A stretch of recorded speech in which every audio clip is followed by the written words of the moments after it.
They abandoned Grandpa and me at the hospital, leaving us without a word or a look back. 7 years later, they showed up at his funeral, demanding his entire inheritance. But when the lawyer read the will, their faces immediately turned pale. The treatment will cost more than 100, with less than a 10% chance of recovery. That's what the doctor said, calmly. My family didn't cry. They didn't argue. They just looked at each other and left. My mother's words were final. Let the old man go. He's lived long enough.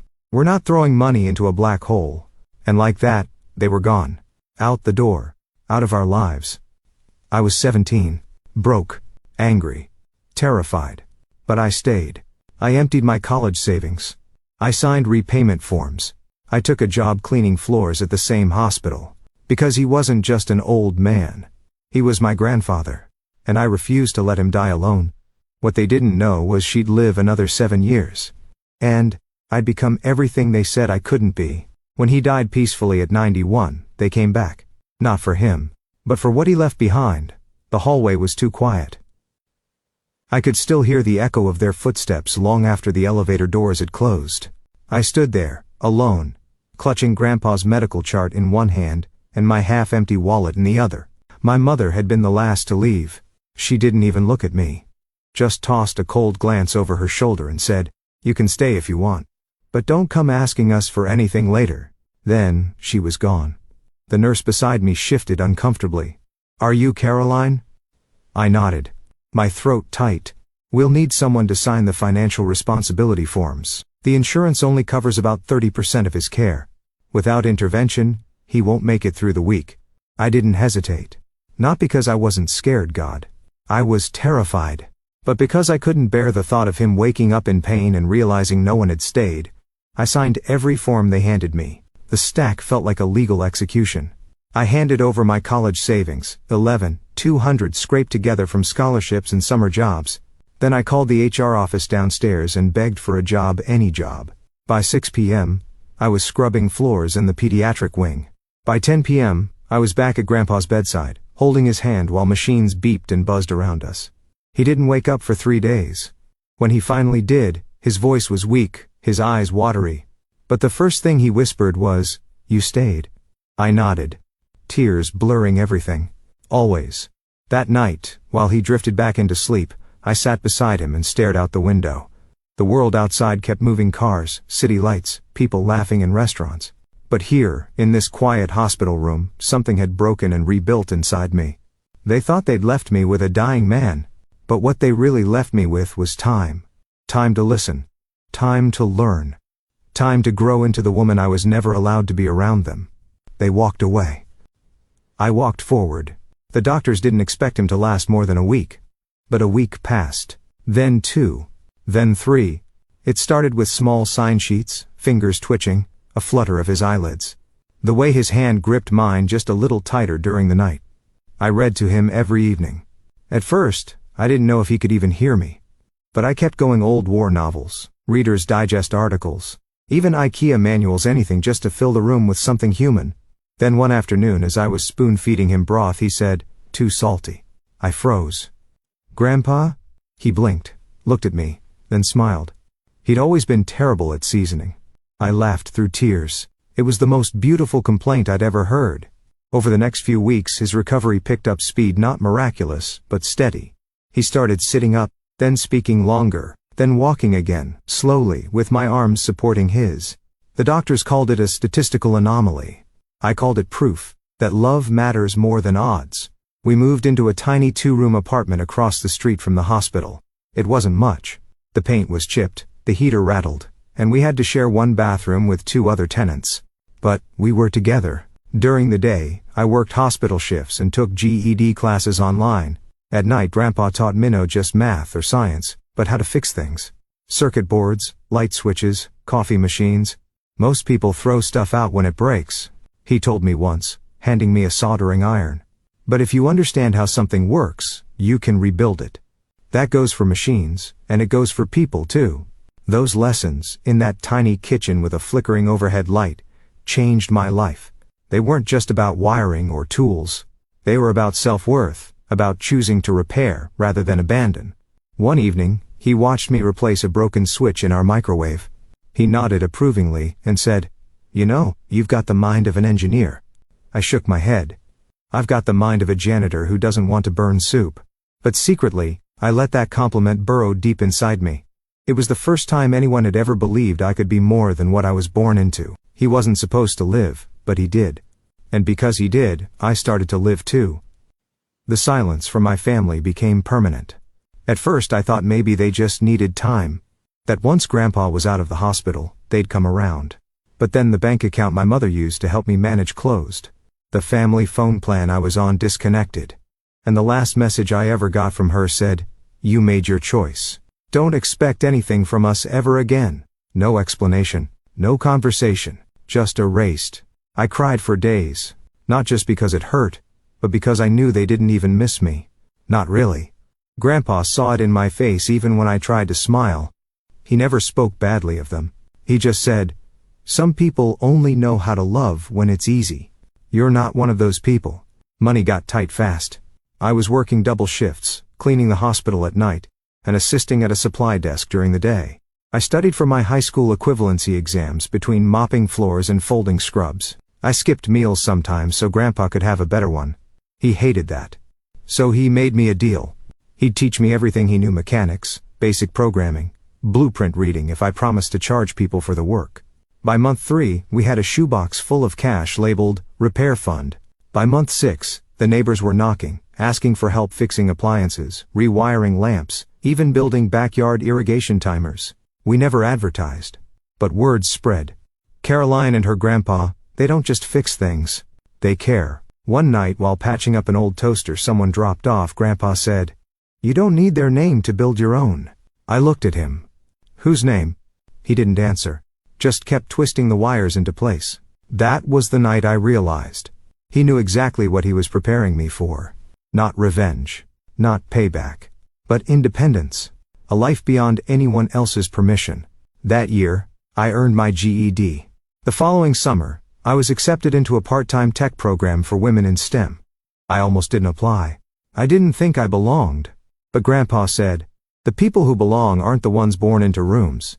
They're the ones who build doors." So I built mine. And I walked through it. 7 years. That's how long it's been since they walked away. 7 years since I signed hospital forms with shaking hands and a college fund I no longer had. 7 years since I became the girl who stayed. And in those 7 years, I became something more. I became Caroline Green. Not just the girl with a soldering iron and a mop, but a builder of systems. A fixer of what others threw away. A woman with a name that meant something beyond the family that abandoned her. It started in our garage. Grandpa and I built a prototype for an emergency fall sensor.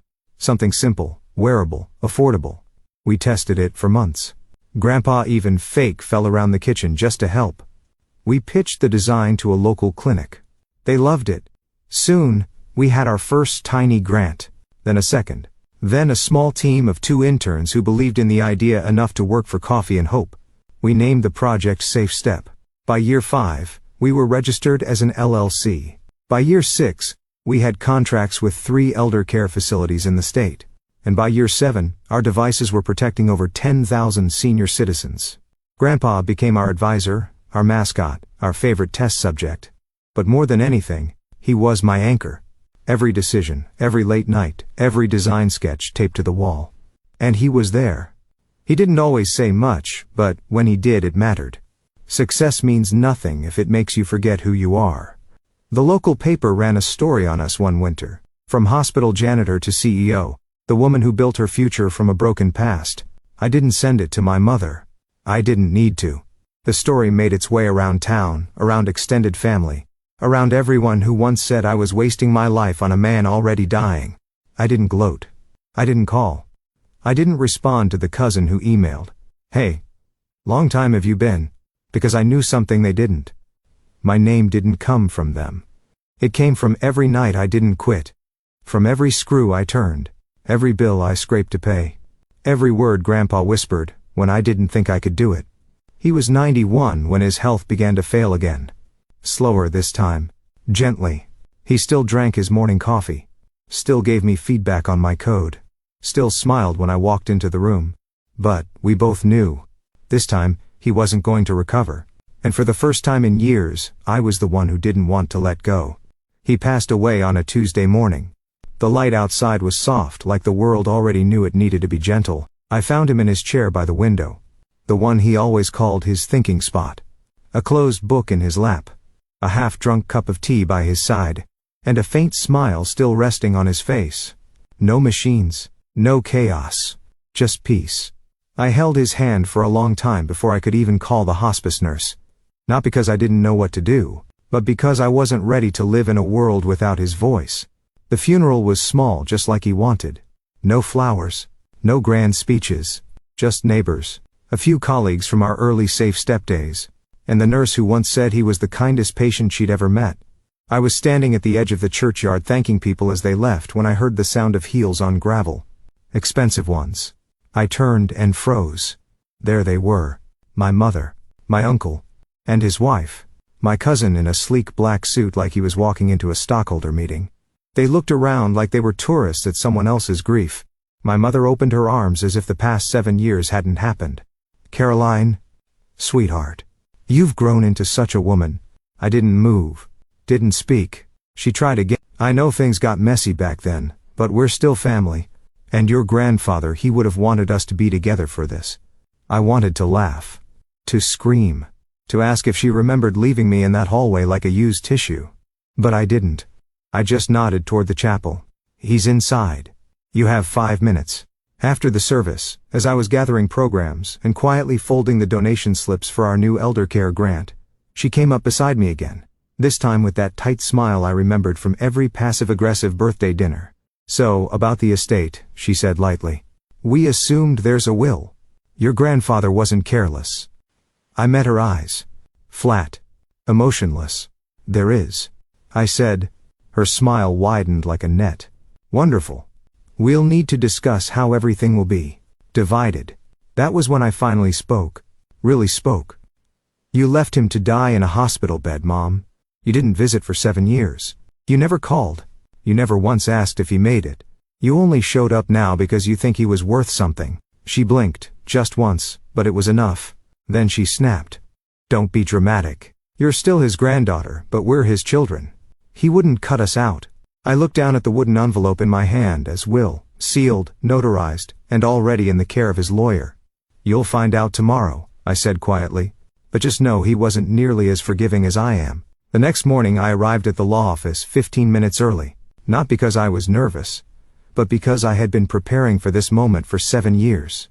Mr. Alton, my grandfather's attorney, greeted me with the same soft professionalism he always had. He had known Grandpa since the Safe Step prototype days. He'd helped us file the LLC paperwork, and now he'd help close the chapter. The conference room smelled of polished wood and old paper. I took a seat at the end of the long table.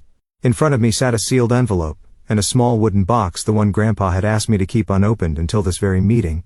Minutes later, the rest of them arrived. My mother walked in like she owned the place, in heels too sharp for her words. My uncle followed, face already tight with expectation. My cousin sat across from me, smirking like he was already spending the inheritance. No one said hello. Mr. Alton cleared his throat and began. "This is the last will and testament of Walter H. Green. Dated, notarized, and confirmed on his 90th birthday." He paused, then looked at me. "Miss Caroline, would you please open the box now?" I nodded and lifted the lid. Inside was my grandfather's pocket watch.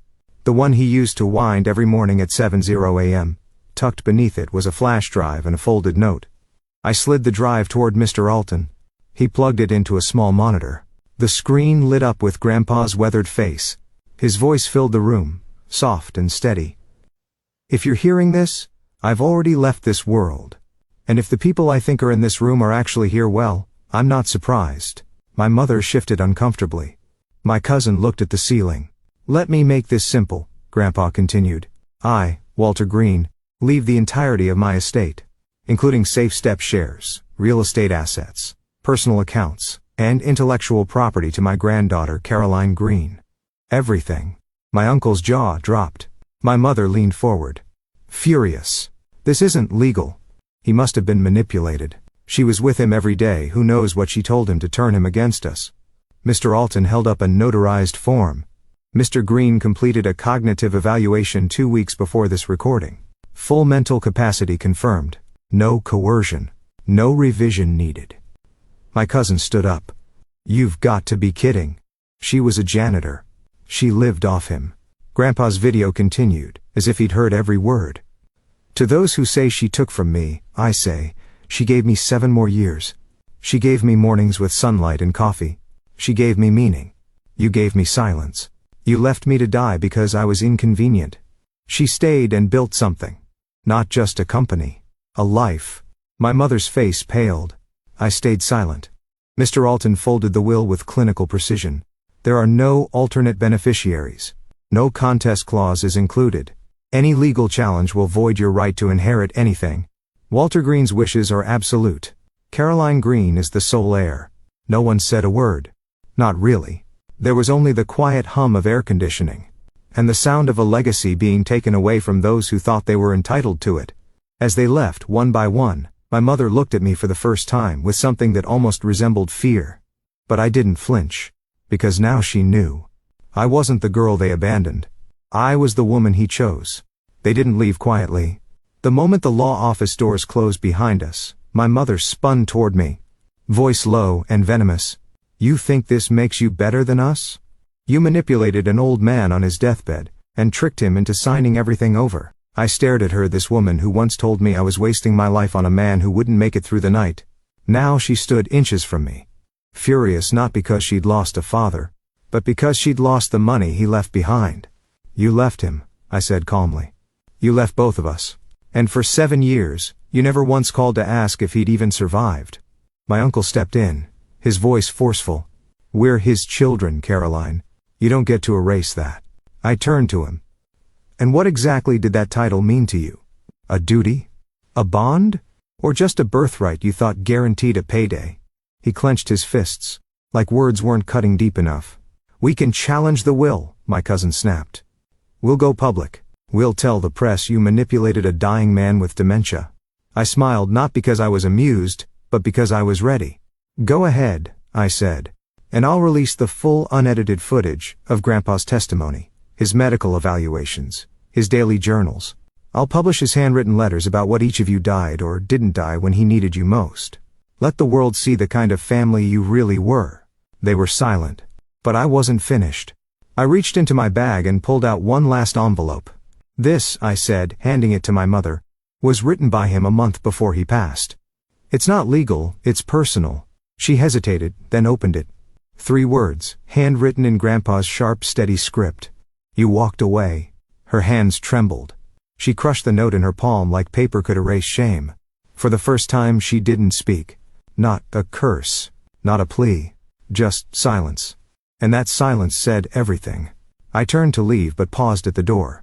You lost the inheritance, I said without turning back. But worse than that, you lost him. And the truth is, you lost him long before he died. I didn't take anything from you. You gave it all up the day you chose convenience over love.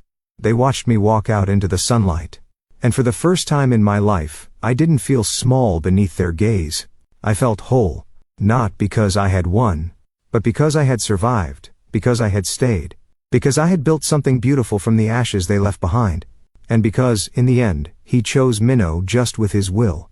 But with his time, his trust, and the quiet, unwavering love of a man who saw value in the very person they once abandoned. 6 months later, the house was quieter than ever. But not lonely. I kept the kettle he loved. The chair by the window. And the pocket watch, which I still wound at 7:00 a.m. each morning like a ritual, like a promise. But what I did next wasn't about mourning. It was about building. I used a portion of the inheritance to launch the Green Foundation, named not just for Grandpa's surname, but for the man who grew hope out of neglect. The mission was simple. To provide technical training and emotional support to teens and elderly individuals who had been abandoned just like we had been. We started small: 3 laptops, 2 folding tables, and a rented room in a community center. But the day our first student built her own basic fall detection device and shouted, "It actually works," I felt something click in my chest. That joy, that spark, that was him living on. A year later, we opened our first permanent workshop space. 5 years after that, one of our scholarship recipients became a lead developer at SafeStep. And when she invited me to her graduation, she said, "I never had a real family.